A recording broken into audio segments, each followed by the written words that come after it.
परिवार पई किए केते समय देउछि एहाकु नै पुरुष और महिलांक मध्य प्रायतः जुक्ति तर्क होइताय। एहा आम जीवन शैलीर एक प्रमुख समस्या कहले अत्युक्ति हेब नाही, कारण आजिकार दिन में लोक माने निज कर्म क्षेत्र पई एते व्यस्त रहउछन्ति जे निज परिवार और पिला छुआ कथा बुझिबाकू कहा पाखरे समय नाही।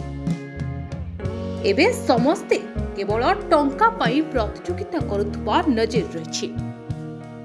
तेबे आमे समस्ते भाविबा दरकार जे टंका परे आमर एक परिवार अछि, ताहा पाई मध्य आमे किछि समय देबा जरूरी।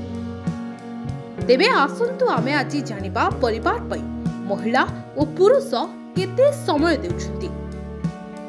एक रिपोर्ट रो मिलिथिबा तथ्य अनुसार भारतीय महिला दिन को परिवार पाई 140 मिनिट खर्च करुछन्ति। यहा छड़ा फ्री रे काम करिबा बदल रे चाकरी करी घर चलाइबाकू बेसी पसंद करुछन्ति। घर काम रे अधिक समय न देई चाकरी खोजिबारे लागि पड़छन्ति।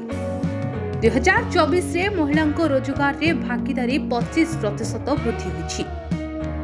केंद्र सरकार को द्वारा जारी MOSPI रिपोर्ट रो एही तथ्य मिछि। परिवार को समय देबा नै प्रथमे 2019 रे सर्वे होइतला। पेड और अनपेड काम पई पुरुष और महिलांको भागीदारी को मापिबा उद्देश्य थिला। एथिरे 1,39,487 परिवार को शामिल करा जैतला।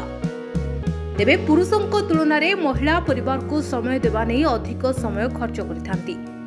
40% महिला फैमिली पई समय दैथांती। 21.2% पुरुष को परिवार को टाइम देथांती।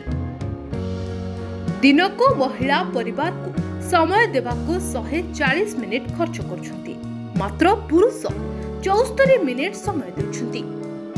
तेबे एभली किछि गुरुत्वपूर्ण खबर देखिबाकू चाहंती आम चैनल को लाइक, सब्सक्राइब और शेयर करंतु।